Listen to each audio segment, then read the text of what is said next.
Roma, la ciudad eterna, el corazón de un imperio que alguna vez dominó el mundo conocido.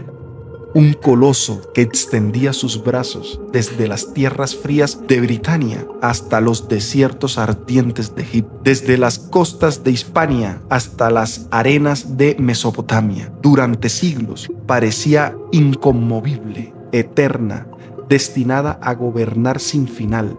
Nadie, absolutamente nadie, habría podido imaginar que aquel gigante sería derribado no por un poder más grande, sino por los pueblos que ellos mismos despreciaban.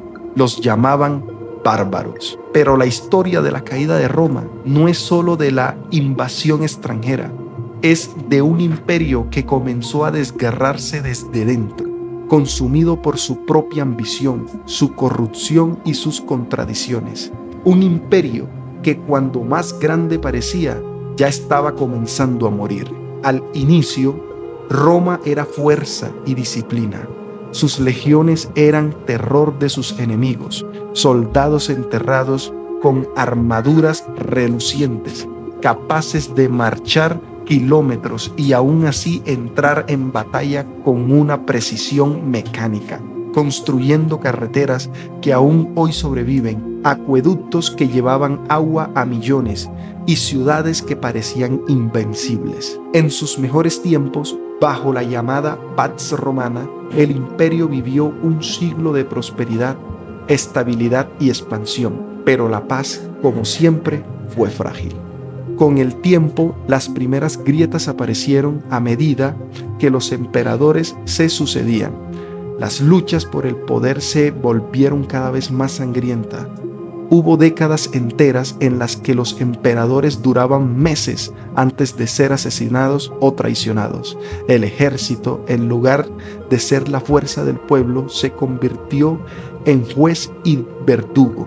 Quien controlaba las legiones controlaba el trono. Roma se desangraba en guerras civiles, mientras sus fronteras vastas y lejanas se volvían cada vez más difíciles de proteger. Los pueblos que Roma llamaba bárbaros observaban todo esto con atención. Eran tribus godas, vándalas, francas, sajonas, gente endurecida por la vida en las fronteras, acostumbradas al hambre, al frío y a la guerra. Para los romanos eran incivilizados, salvajes que no conocían la grandeza de la cultura romana. Pero en esa supuesta barbarie se escondía algo que Roma había perdido: el hambre de sobrevivir, la ambición de crecer, la energía de lo nuevo. En el siglo IV y V, esas tribus empezaron a moverse. Algunas buscaban tierras fértiles, otras huían de enemigos aún más feroces, como los hunos. Roma, en su decadencia, permitió que muchos de ellos se instalaran dentro de sus fronteras como aliados o mercenarios. Al principio, parecía una solución práctica. Necesitaban hombres en las legiones y los bárbaros querían tierras, pero esa decisión sería fatal. Roma dejó de ser defendida por romanos y pasó a ser sostenida por aquellos que en el fondo no debían verdadera lealtad. Y entonces apareció Atila, el rey de los hunos, el llamado azote de Dios. Sus ejércitos de jinetes, veloces y despiadados, arrasaban aldeas enteras en cuestión de horas. Allí donde cabalgaban quedaban cadáveres, humo y terror. Atila no conquistó Roma directamente, pero lo obligó a doblar rodillas. El imperio que alguna vez había exigido tributos a todo el mundo, ahora debía pagar oro a un enemigo para sobrevivir. El cazador se había convertido en presa. Roma temblaba y pronto llegaría lo imposible. En el año 410, los visigodos, liderados por Alárico, sitiaron la ciudad entera. Durante meses, los habitantes resistieron, pero el hambre quebró la resistencia. Una noche las puertas se abrieron, Roma fue invadida, saqueada, humillada. Los templos, que alguna vez brillaron con mármol y oro, ardieron. Las familias nobles fueron arrastradas.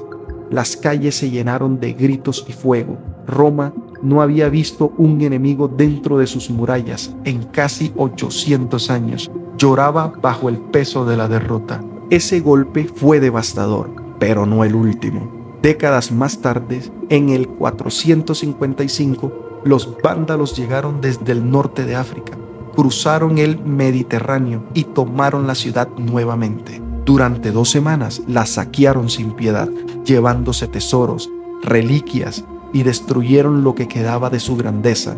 Desde entonces, el nombre de su pueblo quedaría asociado con la destrucción, vandalismo. Roma ya no era la misma. Sus provincias más lejanas se separaban. Sus ejércitos eran más bárbaros que romanos. Sus emperadores apenas marionetas en manos de generales. El imperio estaba exhausto, consumido desde adentro. Entonces, en el 476 llegó el final. Rómulo Augustulo, el joven casi adolescente, fue el último emperador del occidente. Gobernaba apenas de nombre. El verdadero poder lo tenía el jefe bárbaro llamado Odoacro. Cuando finalmente lo depuso, no hubo una batalla gloriosa ni un sacrificio heroico. Roma no murió de una gran explosión de gloria, sino de un silencio doloroso en una entrega sin resistencia. El Imperio Romano de Occidente, después de más de 1000 años de historia, había dejado de existir. Pero la caída de Roma no fue solo un evento, fue una lenta agonía, un desangramiento de siglos. Roma se destruyó desde dentro, su corrupción, su exceso de confianza, su división entera, su dependencia de mercenarios y de riquezas fáciles.